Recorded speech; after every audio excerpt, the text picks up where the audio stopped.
하겠습니다. 주님으로 사랑하고 축복합니다. 네, 주님으로 사랑하고 축복합니다. 네.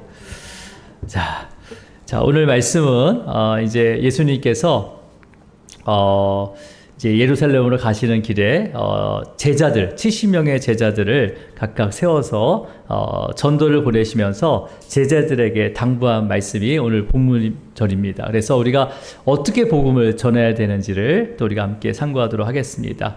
예수님께서는 따로 70명의 제자를 세우시면서 이제 부탁을 해요. 이제 세우시고 이제 각 지역과 또 동네에 보내면서 부탁을 하는데 그 부탁 어떤 부탁을 하는지 우리 한번 먼저 2절을 한번 읽겠습니다. 2절. 자, 우리 누가복음 10장 2절입니다. 시작. 이르시되 추수할 것은 많되 일꾼이 적으니 그러므로 추수하는 주인에게 청하여 추수할 일꾼들을 보내주소서 하라. 네.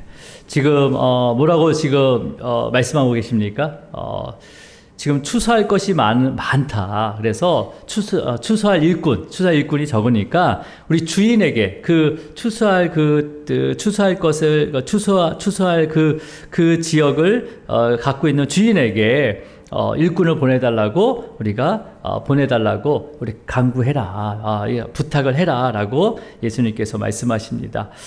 물론 우리가 지금은 뭐 기계화 돼가지고 뭐 기계를 빌려오죠. 추수한 일꾼보다 좋은 기계, 또 뭐 용량이 큰 기계를 빌려와야 된다라고 하지만 뭐 불과 몇십 년 전만 해도 동네에 많은 사람들, 추수 때가 되면 많은 사람들을 불러서 같이 품앗이 하듯이 이렇게 추수를 했습니다. 물론 예수님께서 이 70명의 제자를 각 동네와 각 지역에 보내실 때도 실제로 그 당시에 밀 추수가 한창일 때였어요. 그러니까 이때는 정말 추수할 일꾼들이 부족해서 사람들이 되게 하대했던 이렇게 무시했던 목자들까지 다 빨리 와라 해서 목자들까지도 추수 일꾼으로 이렇게 삼았던 시대였습니다. 자, 그렇다면 여러분 12명의 이 제자들과 더불어 많은 70명까지 그러니까 12명의 제자를 포함한 70명의 제자들을 각 동네 또 지역에 복음을 전하러 보내면서 정말 영혼 구원할 사람들이 많이 있으니까 우리가 추수하는 것은 영혼을 이제 추수하는 그런 개념이기도 하는데 구원할 영혼들이 너무나 많아가지고 우리가 복음을 전할 사람이 없으니까 복음을 전할 사람들을 하나님께 또 주님께 부탁하는 것처럼 그러니까 추수할 것이 많아서 추수할 사람을 더 보내달라고 주인에게 부탁하는 것처럼 하나님께 이런 일꾼들을 또 전도자들을 동역자들을 보내달라 기도하라고 말씀하고 계시는 걸까요? 예, 질문이거든요. 여러분, 예수님 당시 이스라엘 지역에 하나님 나라의 복음을 전할 수 있는 환경이 좋았을까요? 나빴을까요? 한번 생각해 보세요. 예수님의 하나님의 나라를 전할 때 사람들이 배척하는 사람들이 많았습니까? 아니면 막 이렇게 받아들이고 막 따르는 무리들이 계속해서 불어났습니까? 물론 예수님께서 설교할 때마다 많은 사람들이 모였지만 또 어떤 부류도 있었습니까? 예수님께서 하나님의 나라의 복음을 전하는 데 있어서 막 배척하는 사람도 있었죠. 예. 나중에는 잡아 죽여야 되겠다라는 그런 대적하는 사람들도 많이 있었습니다. 그러니까 하나님의 나라의 복음을 전하는데 그 환경은 그렇게 쉽지는 않았다. 왜냐하면 또 그 당시에 로마 제국의 식민지였잖아요. 그러니까 하나님을 섬기는 것도 인정했지만은 또 로마 황제를 섬기는 것, 그러니까 황제 우상 사상에 대한 것을 또 강조하기도 했거든요. 그러니까 이스라엘 또 지도층도 타락하고 부패해서 이스라엘 백성들에게 하나님께 바르게 인도하는 그런 역할들을 했습니까? 못했습니까? 제대로 하지 못했죠. 예. 그래서 여러 상황, 뭐 정치라든지 그런 어떤 경제적으로도 너무 어려웠지만 또 어느 시대보다 메시아에 대한 갈망도 굉장히 많았지만 반대로 또 바리새인과 이 서기관들 같은 이 기득권 이런 지도자들로 인해서 복음을 전하는 것이 쉽지는 않았습니다. 그러니까 예수님조차도 하나님 나라를 증거할 때 판대를 많이 부딪힌 거죠. 그럼에도 불구하고 예수님께서는 이제 70명의 제자들을 보내면서 야, 이때가 바로 추수할 영혼들이 많다라고 강조하기 위해서 추수 때마다 일꾼이 부족해서 주인에게 일꾼을 요구하는 것처럼 하나님께 추수할 일꾼을 보내달라고 기도하라라고 명령하신 거죠. 그러니까 추수할 일꾼, 그러니까 육신의 눈으로 봐서는 추수할 게 없는데 여전히 하나님께 구원받을 영혼들이 많이 있다는 것을 강조하기 위해서 이렇게 말씀하신 거죠. 여러분, 우리가 살고 있는 이 시대 전도하기 쉽습니까? 어렵습니까? 제가 물어보는 거예요, 여러분. 복음을 전하는 게 쉬워요? 어려워요? 아니, 좀 복음 전하는데 담대하게 전할 수 있습니까? 약간 소극적으로 전하게 됩니까? 예전에는 띠를 부르고 예수님 믿으세요. 이렇게 저도 이렇게 주기도 하고 이렇게 했는데 지금은요, 줘도 안 받아요. 혹시라도 여기에 뭐가 나쁜 게 들어가 있을까봐. 그러면서 또 띠를 두르고 학교 앞이나 이런 데 가면요, 민원이 들어옵니다. 예? 왜 전화번호를 받냐, 왜 말을 시키냐, 애 학원 가야 되는데, 여러 가지 어려움이 있는 거죠. 지금도 복음을 전하는데 굉장히, 부정적인 거죠. 물론, 많은 교회들이 또 부끄러운 일들로 또 신뢰를 잃어버린 것도 있죠. 예수님 당시에도 그랬다는 거예요. 그러니까 여러분, 전도하라고 하면 또 마음 가운데 누가 전도를 받겠어? 그런 마음들이 조금이라도 우리 안에 있습니까? 없습니까? 없어요. 우리가 주일날 같이 함께 조끼를 입고 뛰어갑시다 하는데 무슨 조끼야? 그런 마음이 있을 수 있죠. 분명히 있었죠. 예. 사실 그거는 이제 사모님이 제안을 했는데 제 마음이 되게 불편하더라고요. 굳이? 근데 제가 진짜 뜨니까 이렇게라도 내가 복음을 전할 수 있다면, 이렇게라도 호수공원에 뛰는 사람들이 내가 한번 교회 한번 나가야지, 내가 예전에 교회 다녔었지, 이런 마음만 들게 하더라도 감사한 거죠. 그러니까 여러분, 지금도 누가 전도하면 그 전도지를 받겠어. 그런 마음 가운데 예수님께서 오늘 제자들에게 말씀하신 것처럼 이런 절망적인 시대에 영적으로 갈급해야 하는 추수할 영혼들이 많이 있음을 강조하면서 더 힘써서 복음을 전해야 되지 않겠냐라고 말씀하신 거죠. 그렇다면 여러분, 70명의 그 제자들을 이제 그 각 동네, 각 지역에 보냈을 때 예수님의 심정은 어땠을까요? 어떤 마음이었을까요? 그 마음이 오늘 본문 말씀입니다. 자, 우리 3절, 누가복음 3절 한번 읽어볼까요? 시작. 갈지어다 내가 너희를 보내니 어린 양을 이리 가운데로 보내고마 같도다. 자, 예수님께서 70명의 그 제자들을 각 동네와 각 지역에 보내면서 뭐라고 표현하고 있습니까? 어떻게 비유하고 있어요? 어린 양을 어디 가운데 보낸 것과 같다고요? 이리 가운데, 그러니까 이리 가운데라는 것은 많은 이리 무리들 속에 보내는 것 같다. 뭘요? 어린 양을. 예수님의 심정을 비유로 말씀하신 거죠. 그러니까 여러분, 이 어린 양은 누굴 가리키는 거죠? 누구를 비유하는 거예요? 제자들, 그죠? 70명의 제자들. 그 다음에 이리 가운데는 뭘 의미하는 거예요? 각 지역과 동네, 바로 세상을 얘기하는 거죠. 그죠? 자, 그러면 여러분, 어린 양도 아니고 어린 양을 이리 가운데 보내면 이 어린 양은 살 수 있을까요? 없을까요? 그냥 생각해 보세요. 어린 양을 이리 가운데 보낸대요. 그러면 이 어린 양은, 그러면 이리 가운데 보내면 이리들이, 야, 귀엽다, 어린 양 하면서 같이 놀까요? 네? 어떨 것 같아요? 어린 양이 아무리 세다 할지라도, 어린 양도 아니에요. 어린 양이 아무리 세다 할지라도 어떻게 됩니까? 이리 가운데 가게 되면 이리에 뭐가 되는 거예요? 먹잇감이 되는 거예요. 100%. 그죠? 그러면 어린 양이 이리를 이길 수 있는 방법이 있어요? 없어요? 여러분이 생각해 보세요. 어린 양이 이리를 이길 수 있는 방법이 있어요? 없어요? 있으면 좀 알려주세요. 없죠. 그냥 목자에 붙어 있어야 돼, 목자에게. 그런데요, 예수님은 제자들을 보내시면서 70명의 제자를 보면서 어린 양을 이리 가운데 보낸 것과 같다라고 비유를 말씀하시는 거예요. 이 말씀을 하신 이 비유, 이런 말씀, 이 마음을 이 말씀을 하신 이유가 뭘까요? 제자들도 그렇잖아요. 아니, 우리를 죽이러 보내는 건가? 아니, 오히려 이리들이 득실거리는 곳으로 가는 너희를 내가 보호해 줄게. 이렇게 말씀해 주셔야 되는 거 아니에요? 내가 너를 눈동자처럼 지켜줄게. 근데 이리 가운데 너희를 어린 양을 이리 가운데 보낸 것 같다. 그 뭐예요? 이리 가운데 너희는 어린 양처럼 죽게 될 거야. 죽는 거야. 라고 말씀하신 거랑 똑같은 거죠. 여러분, 어떤 의미일까요?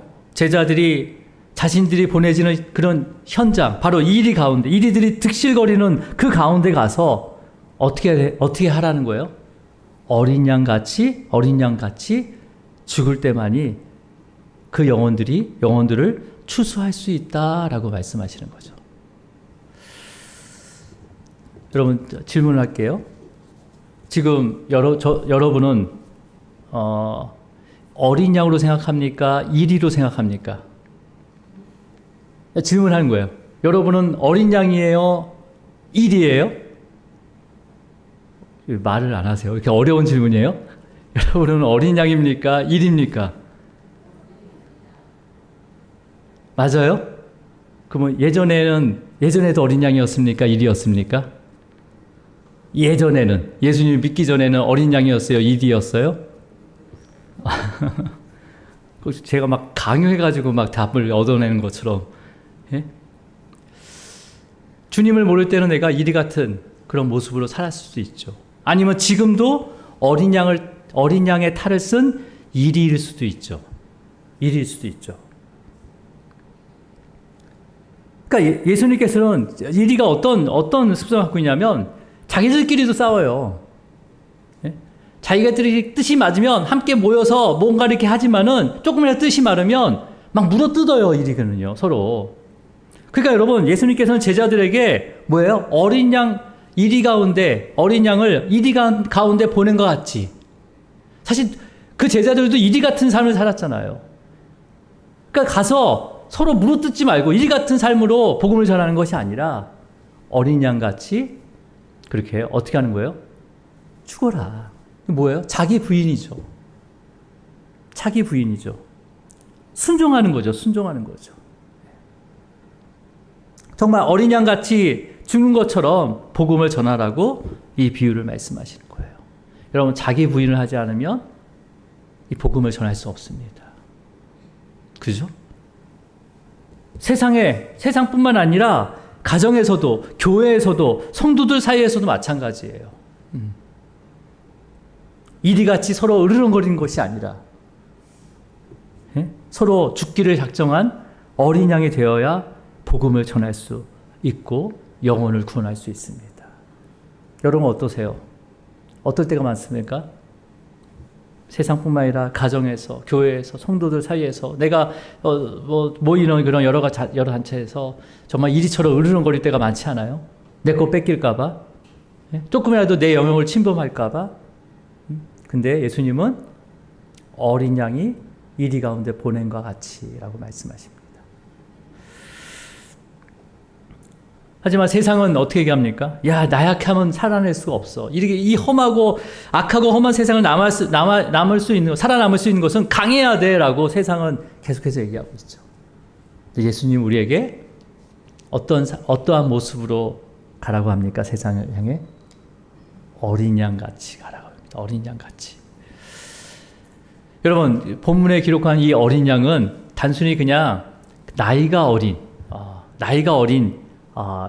양으로만 되지 않고 원어적인 그 의미에는 뭐가 있냐면 흠이 없는 순결한 어린 양. 암노스라는 단어를 쓰는데 유월절에 사용되는 양을 바로 이렇게 부릅니다. 암노스라고. 자, 그러면 유월절에 사용된 어린 양이에요. 그러면 유월절의 어린 양, 유월절에 어린 양은 어떤 양입니까? 어떤 양이에요? 유월절기에 죽임을 당하는 어린 양이죠. 그죠? 네, 어린 양이에요. 그러면 유월절 절기가 어떤 절기입니까? 너무나 중요한 절기죠. 그죠? 첫 번째 절기. 유월절 절기가 어떤 절기예요? 이스라엘 백성들이 애굽의 노예로 430년간 있었단 말이에요. 그래서 거기서 노예의 신분에서 자유인으로 하나님의 자녀로 풀려난 결정적인 사건이 있습니다. 그게 어떤 사건입니까? 하나님께서 애굽에게 재앙을 내리잖아요. 그죠? 10개의 재앙 중에서 마지막 재앙이 10번째 재앙인 장자의 죽음. 짐승뿐만 아니라 사람뿐만 아니라 짐승까지의 모든 장자의 죽음을 피할 수 있는 유일한 방법을 알려주십니다. 그죠? 자, 어떻게 알려주셨습니까? 출애굽기 12장 13절 우리가 같이 읽을게요. 자, 함께 있습니다. 시작. 내가 이 땅을 칠 때에 그 피가 너희가 사는 집에 있어서 너희를 위하여 표적이 될지라. 내가 피를 볼 때에 너희를 넘어가리니 재앙이 너희에게 내려 멸하지 아니하리라. 자, 여러분 지금 그 피라고 했는데 이 피는 누구의 피예요? 그렇죠. 어린 양의 피. 암모스. 바로 유월절 어린 양의 피예요. 이 피가 너희 사는 집에 있다는 것은 발라졌다는 거예요. 덮어졌다는 거예요. 근데 너희를 위해서 표적이 된대요. 이 표적이란 것은 어떤 겁니까? 증거가 된다는 거예요. 인증이 된다는 거예요. 우리도 뭡니까? 은행에 뭐 인터넷으로 연결할 때 뭘 하잖아. 인증하잖아요. 이건 당신입니다라고 인증하는 것처럼 그렇게 표적이 된대요. 인증이 된대요. 어떤 인증입니까? 내가 그 피를 볼 때 너희를 넘어가리니. 어떻게 뭐에서 넘어간다는 거예요? 예? 죽음의 재앙이 넘어가게 하신다는 거죠. 뭐가요? 어린 양의 피. 근데 여러분, 그 유월절 어린 양은요, 이 피를 흘리기까지 어떤 모습입니까? 막 으르렁거립니까? 나를 잡아줄까봐 으르렁거리고 막 반항하고 합니까?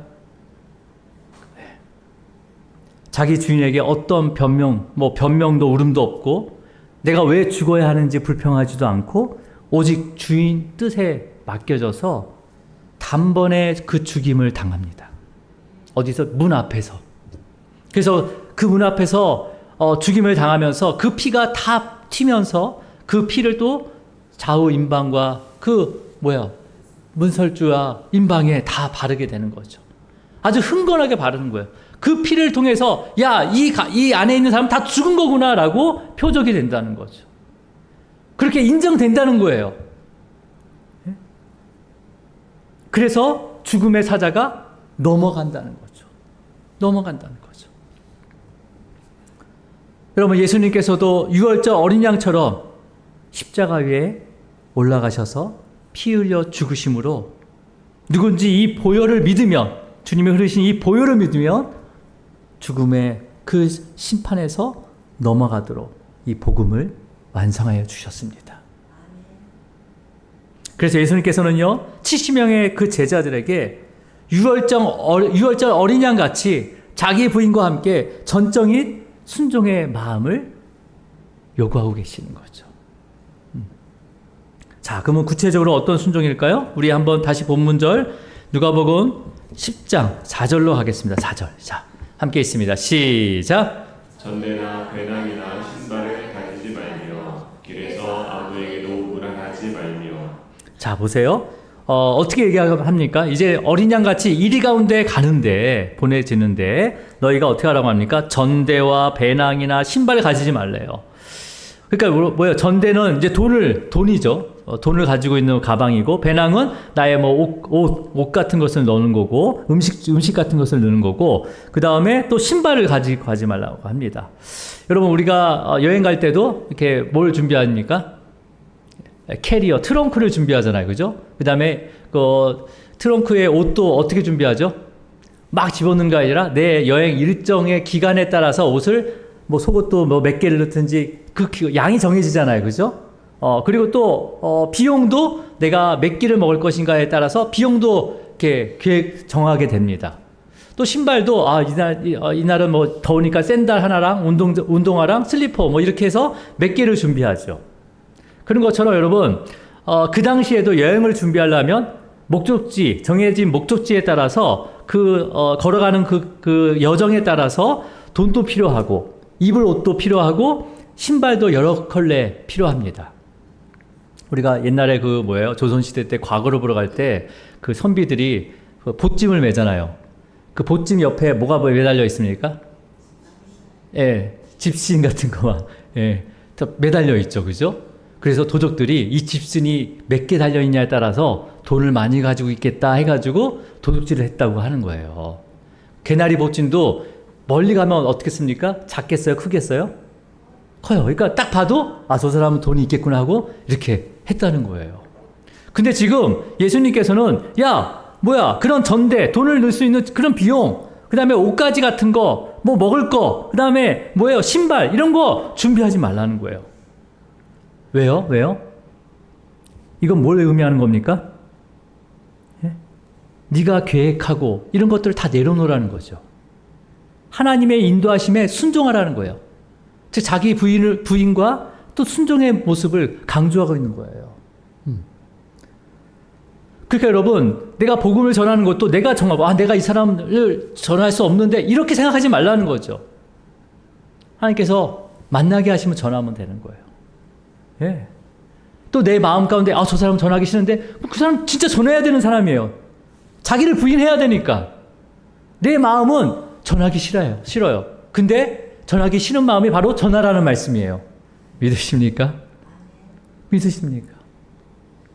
내가 저런 사람한테 내가 어떻게 전해야 되는 거예요. 이걸 전해야 된다는 거예요. 그게 바로 어린 양이 이리 가운데 보낸 것 같은 거예요.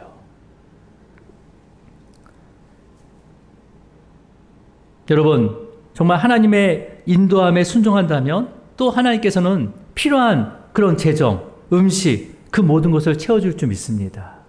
그죠? 네. 넉넉하게 공급해 주실 거예요. 하반절에 또 아무에게도 문안하지 말라라고 얘기해요. 그러니까 누구한테 인사나 이런 거 하지 말라는 거죠. 그러면 우리가 문자적으로 보면 참 인사도 없이 그냥 그것만 해야 되는 건가? 정말 이런 예절들을 무시하는 거 아닌가라고 생각할 수 있지만 그 당시에 유대인들은요, 사람들을 만나면 여러 가지 일들을 문안합니다. 그래서 가족들이며 친치며 친지들이며 하면서 사돈의 팔촌까지 막 그런 사정들을 물으면서 오랜 시간을 이렇게 나눴어요. 우리처럼 간단하게 나누는 게 아니라 그냥 그 자리를 펴서 그냥 가정사 얘기를 세부적으로 막 얘기하고 막 되게 오래 그런 나눔을 했었다는 거예요. 이렇게 나누다 보면 어떡합니까? 복음을 전해야 되는 그 본질을 잃어버릴 수가 있다는 거죠. 그렇잖아요. 복음을 전해갔는데 그래요. 물론 처음에는 그렇죠. 그 사람의 안부도 전하고 하다 보면 복음은 안 전하고 엉뚱한 얘기로 끝나고 있는 거예요. 그 당시에도 그럴 수 있다는 거죠. 그러면서 더더욱 어떡합니까? 다른 사람 험담을 하거나 허물을 드러내거나 확실하지 않은 사실에 대해서 막 또 더 크게 얘기하거나 이런 잡다한 얘기로 인해서 복음을 전하지 못하는 경우가 많다는 거죠. 그러니까 예수님도 얘네들이 말이 많다는 걸 알았는 것 같아요. 네? 자, 그러면 어떻게 복음을 전하면 될까요? 그 방법을 알려주는데 우리 5절을 읽겠습니다. 5절. 자, 5절입니다. 시작. 어느 집에 들어가든지 먼저 말하되 이 집이 평안할지어다 하라. 네. 자, 분명하게 해주세요. 자, 지금 집에 들어가거나 사람을 만나거나 어떻게 복음을 전하라고 합니까? 어떻게 전도하라고 합니까? 이 집이 평안할지어다 라고 이렇게 선포하래요. 자, 그러면 여러분, 이 집, 이 가정이 평안할지어다 라고 선포하는데 이 평안은 어떤 평화일까요? 평안일까요? 평안. 에이레라는 단어를 쓰는데 물론 평안과 그 다음에 안식 이런 개념도 있지만 이게 수요 예배 때 제가 한번 소개한 것 같습니다. 뭐예요? 누가복음 뒷부분에 보면 평화에 관한 일을 대해서 예수님께서 말씀하시거든요. 이때 평화라고 번역된 단어와 이 단어가 똑같은 단어입니다. 자, 거기에 어떤 의미가 있냐면 안식과 평화와 화평 이런 의미도 있지만 하나됨이라는 의미도 같이 다 있습니다. 하나됨. 자, 그러면 이 평화, 하나됨, 이 집이 하나가 될지어다라고 선포하라는 거예요. 그럼 뭐와 하나가 돼야 됩니까? 물질과 하나가 돼야 됩니까? 권위와 하나가 돼야 됩니까? 명예와 하나가 돼야 됩니까? 사람과 하나가 돼야 됩니까? 누구와 하나가 돼야 되는 거예요? 주님과 하나가 돼야 되는 거죠. 그러니까 평안은, 이 가정의 평안이 할지어다라는 것은 뭘 말하는 거예요? 주님, 그리스도의 복음을 듣고 모든 죄의 문제에서 구원을 받음으로써 주님과 온전히 하나가 되는 이 평안을 얘기하고 계시는 거죠. 그래서 예수님께서 이 평안에 대해서 이렇게 말씀하십니다. 우리 요한복음 찾아볼까요? 요한복음 14장 27절이에요. 자, 어떤 평안을 얘기하는지 함께 읽겠습니다. 시작. 평안을 너희에게 끼치노니 곧 나의 평안을 너희에게 주노라. 내가 너희에게 주는 것은 세상이 주는 것과 같지 아니하니라. 너희는 마음에 근심하지도 말고 두려워하지도 말라. 예, 평안을 끼친다는데 어떤 평안을 끼친다고 합니까? 나의 평안, 주님의 평안을 어떻게 해요? 너에게 주노라, 끼친다라고 말씀하게 했어요. 그러니까 우리가 누려야 할 평안은 세상에서 주는 평화가 아니라는 거죠. 주님의 평화, 그러니까 주님과 하나됨의 평화를 말하는 거예요. 주님과 하나됨이 됐을 때, 온전히 하나 됐을 때 우리에게 평안이 임하실 줄 믿습니다. 다른 것에서는 평안을 찾을 수 없는 거예요. 여러분, 그러니까 주님 안에서 하나 된 이 평안은요, 세상이 절대 빼앗을 수 없는 거죠.